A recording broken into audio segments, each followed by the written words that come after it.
या फिर नीतीश कुमार मंत्रिमंडल भंग करके और कहेंगे नया मंत्रिमंडल गठन कर लीजिए। जो आने वाली सरकार होगी उस सरकार का मुखिया कैसा होगा, क्योंकि मुख्यमंत्री की कुर्सी से अभी उन्होंने इस्तीफा नहीं दिया है और इसमें कई तरह के पेंच फंसे हुए हैं। एमएलसी के पद से इस्तीफा दे देने का मतलब ये नहीं होता है। उस गठबंधन को तोड़ करके नीतीश कुमार ने भारतीय जनता पार्टी को छोड़कर नीतीश कुमार को मुख्यमंत्री बनाने के लिए ही मिला है। कि नीतीश कुमार का एनडीए से गठबंधन है वो सरासर गलत कहता है। नोरमा ग्रुप, जो सोचता है वो करता है। आपके अपने सपनों का आशियाना। नीतीश कुमार इस्तीफा देंगे या मंत्रिमंडल भंग होगा, यही सबसे बड़ा सवाल बिहार की राजनीतिक गलियारों में तेजी से दौड़ रहा है। जी हां, नीतीश कुमार ने एमएलसी पद से इस्तीफा दिया है, लेकिन नीतीश कुमार ने मुख्यमंत्री पद से इस्तीफा नहीं दिया है।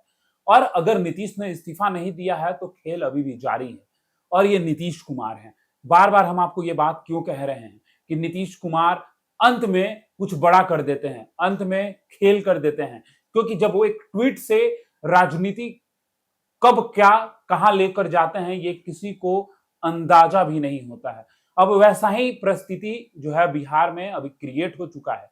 एक तरफ मंत्रिमंडल को लेकर चर्चाएं हो रही है कि मंत्रिमंडल भंग हो सकती है, नीतीश कुमार इस्तीफा दे सकते हैं, और वहीं पर स्क्रिप्ट भी जो है वो रेडी हो चुकी है। पुराने चेहरे होंगे, नए चेहरे होंगे, कौन होगा, किसको हटाया जाएगा, किसको रखा जाएगा, क्या नीतीश के आसपास के लोग रहेंगे या कोई नए चेहरे की एंट्री होगी, किसका ज्यादा मंत्रिमंडल में मंत्री होगा, सब कुछ अभी फिलहाल क्वेश्चन मार्क में है। अब इसका आंसर बाबा से लेंगे हम।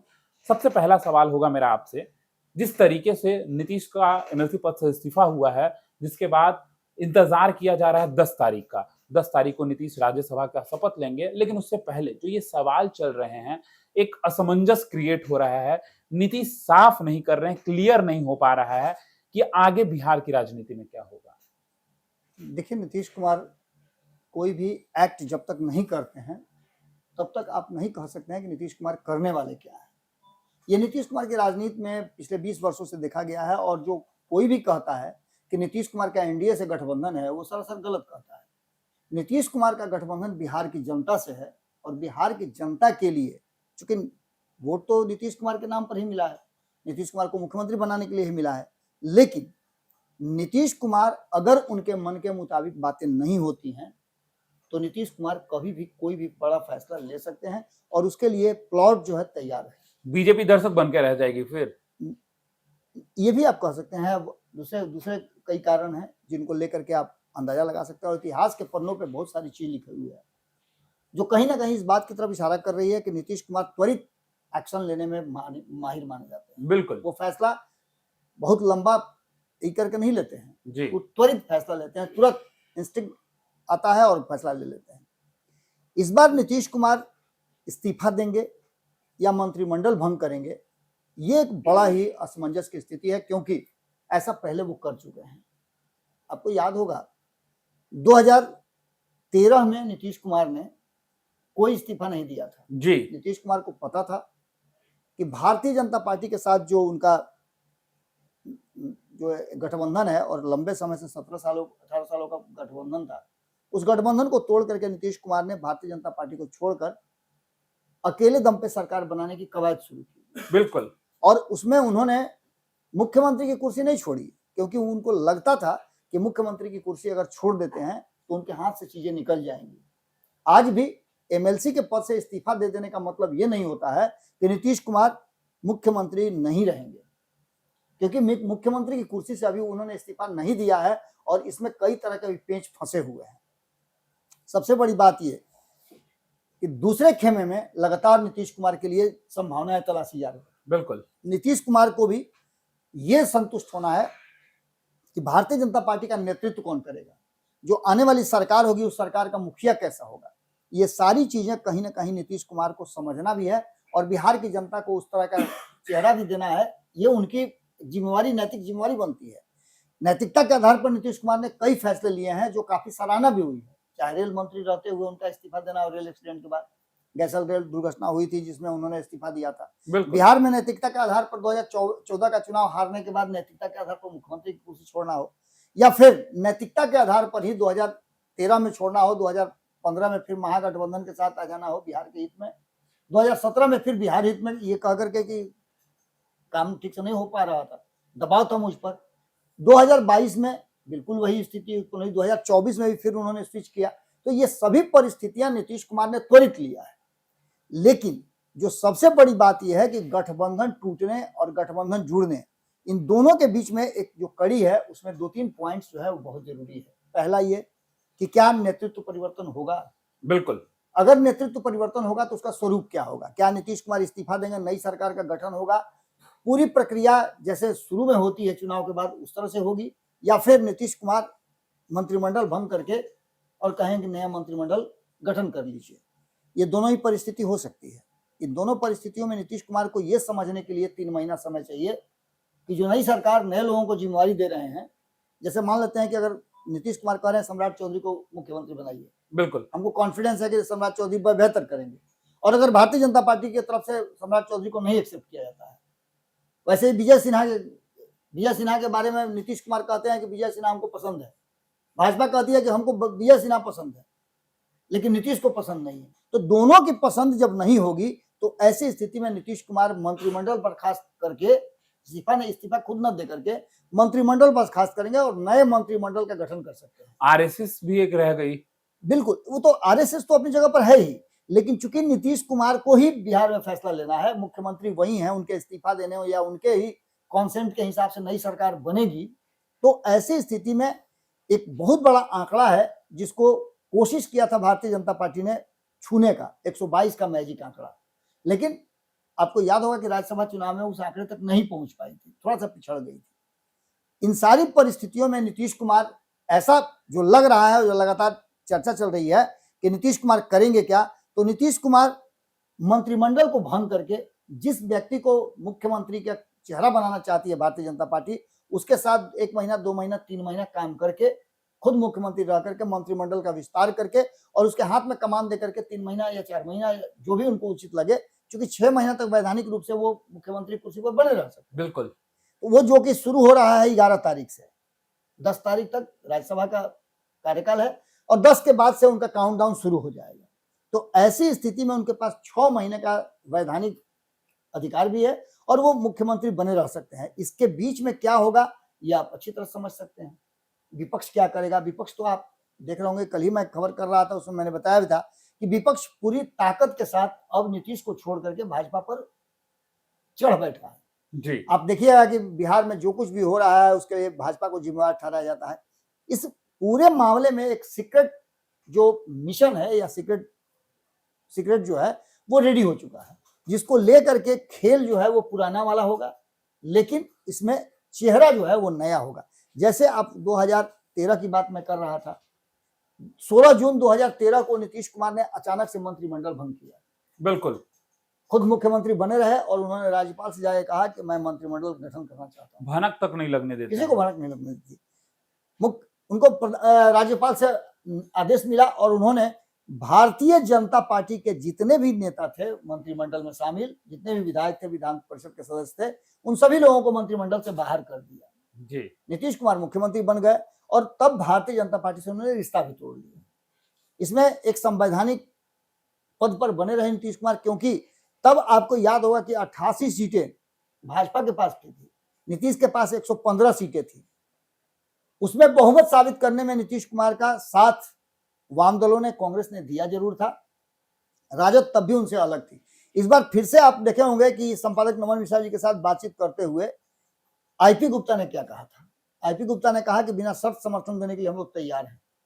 और ये मैं कल भी इस बात को बता रहा था और एक बार फिर से बार बार इसलिए रिपीट कर रहा हूं कि 13 तारीख का दिन जो है वो काफी अहम होने वाला है। 13 तारीख को आईपी गुप्ता ने हाको रथम पान है अपना जो उनका वेंचर चल रहा था, जिसको लेकर के वो अपने समाज को एकजुट किए और जिसका नतीजा आपके सामने है कि चुनाव अकेला जीत करके आए, अपने दम पर जीत करके आए और आज उनका समाज एकजुट है, जहां भी जा रहे हैं उनके समाज के लोग उनके साथ खड़े नजर आ रहे हैं। बिल्कुल। तो ऐसी स्थिति में जो उन्होंने राज्यसभा चुनाव के समय में काम किया वो भी एक मिसाल है। बट हार तो विपक्षी हो ही गई। ठीक है, वो हार जीत अपनी जगह पर है, लेकिन प्रयास करके आप कभी कभी देखे हैं कि हारने वाली टीम की चर्चा ज्यादा होती है जीतने वाले से। बिल्कुल।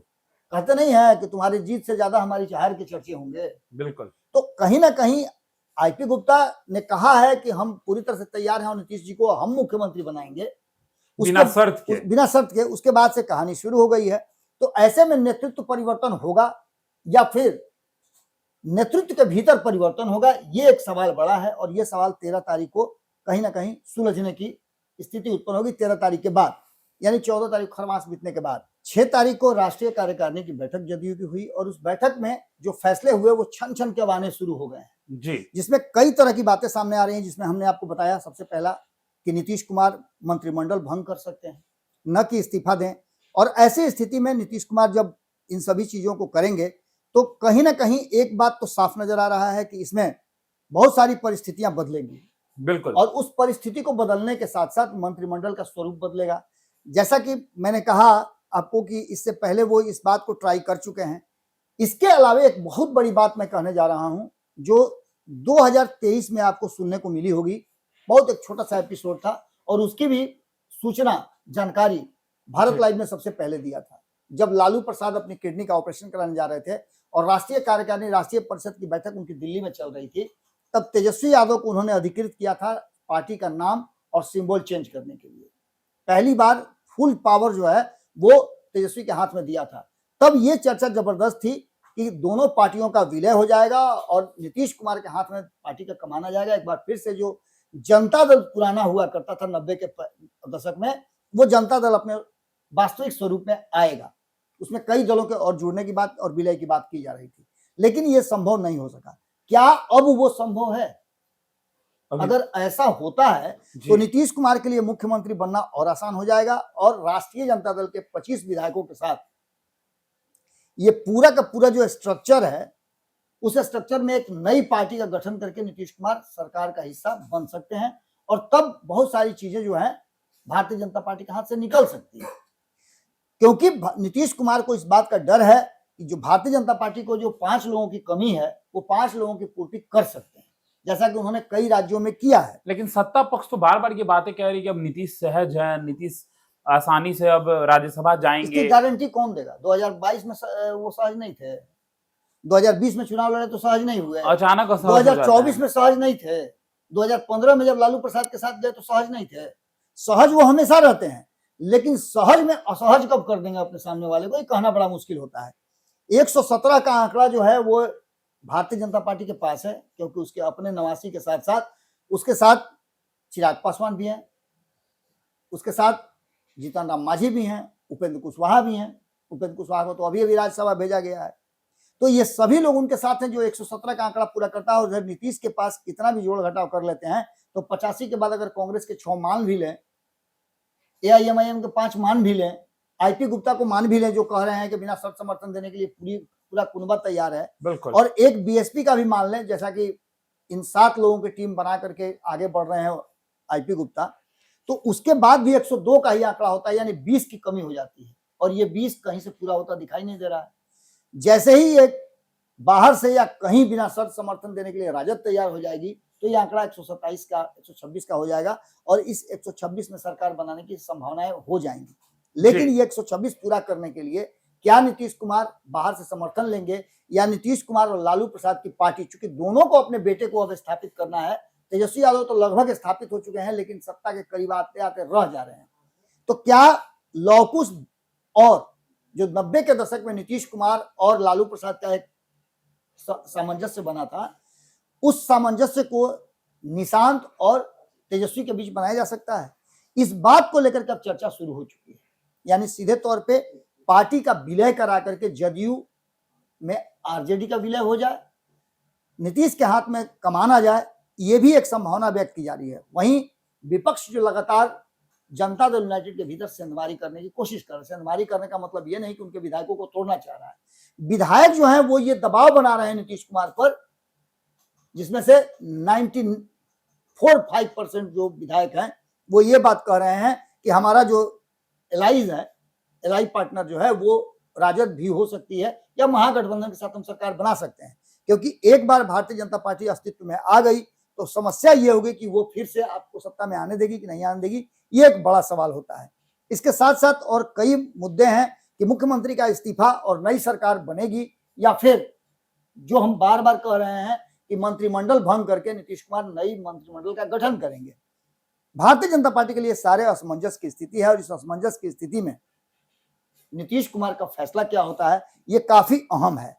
सबसे बड़ी बात यह है कि सबसे बड़ा ट्विस्ट यही होगा कि इस पूरी कहानी में नीतीश कुमार ने अब तक एक भी शब्द नहीं कहा है। मैं राज्यसभा नीतीश कुमार अब तक ये नहीं कहे कि मैं इस्तीफा दूंगा। नीतीश कुमार के मन की बात लोग कह रहे हैं, इसलिए नीतीश कुमार के पास एक अभी भी ऑप्शन बचा हुआ है कि वो सामने आए, पब्लिक में बोले कि आप लोगों ने जो जनादेश दिया था मैं उसका आदर करते हुए भारतीय जनता पार्टी हमको दिल्ली भेजना चाहती है, हम नहीं जाएंगे। डिप्लोमेटिक वे में कहते हम हैं नहीं जाएंगे। जैसे आपने देखा कि डिप्लोमेटिक होकर के ही निशांत को तो उन्होंने एंट्री करा दिया। अब कौन कहेगा कि परिवारवाद। अब तो निशांत के सामने सम्राट वहां खड़े हैं और निशांत के नाम के नारे भी लग रहे हैं। बिल्कुल, तो ये सभी परिस्थितियां नीतीश ने पैदा कर दी है। और नीतीश कुमार के कोचिंग के अंतर्गत, क्योंकि नीतीश कुमार ने कई लोगों को कोचिंग दिया है। आपको याद होगा कि एक कोचिंग उन्होंने बिहार की महिलाओं को दिया 50% आबादी को, जो कि कल नमन सर बता भी रहे थे आरक्षण को लेकर 50% महिलाओं को उन्होंने, जो वो बता रहे थे आदम और हवा की बात कि दो ही कौम है, एक महिला दूसरा पुरुष। तो ऐसी स्थिति में आप समझ लीजिए महिलाओं को 50% आरक्षण देकर के राजनीति के पहली पाठशाला से वो कोचिंग दे रहे हैं।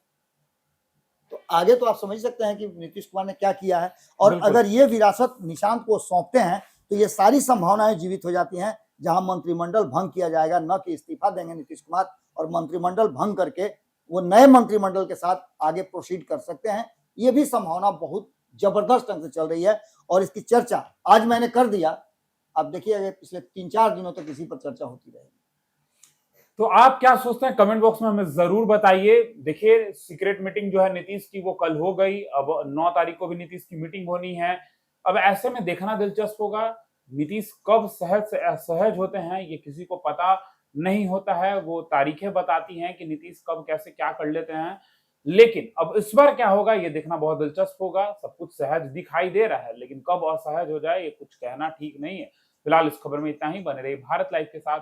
धन्यवाद। आपके सपनों को हमने सजाया है, ई होम्स पैनोरामा को हमने बनाया है। ई होम्स मेरा एक सपना था जिस पे मैं पिछले 4 साल से काम कर रहा था। हमने जो बनाया है वो सबने है माना। ई होम्स पैनोरामा में हो आपका भी आशियाना। और फाइनली हमने 2021 में इस प्रोजेक्ट को लॉन्च किया। बहुत लोग अप्रिशिएट कर रहे हैं कि पूर्णिया जैसे शहर में, बिहार के, एक तो बिहार की बात करें उसमें भी पूर्णिया जैसे छोटे जगह में इस तरह का लाइफस्टाइल देना, ये सुन के हम लोगों को बहुत अच्छा लगता है। ई होम्स में हमने कुछ और भी किया है, जैसे हम जिस जगह में रह रहे हैं हमारे फैमिली सिक्योर हो, उनको सिक्योरिटी का ध्यान में रखा है।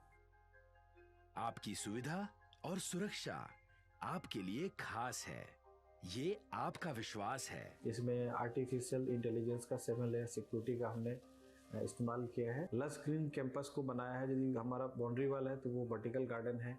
ये जितनी भी फैसिलिटी होता है एक इंटरनेशनल टाउनशिप में ई होम्स है, ये हम लोग विश्वास नहीं कर पा रहे हैं। जो भी हमारे मित्र दोस्त या जो भी हमारे बाहर के बाहर आते हैं तो हम लोगों को बहुत अच्छा सुनने को मिलता है और बहुत अच्छा क्रेडिट मिल रहा है। वो सारा हमने सिर्फ एक बिल्डिंग नहीं बनाया, हमें एक बहुत अच्छा लाइफस्टाइल दिया ई होम्स में, और मेरा एक सपना था जिसको मैं आज फुलफिल होते हुए देख रहा हूँ। ये आपका आवास है। ई होम्स पैनोरामा में अब आपका निवास है। E Homes Panorama, luxurious lifestyle redefined.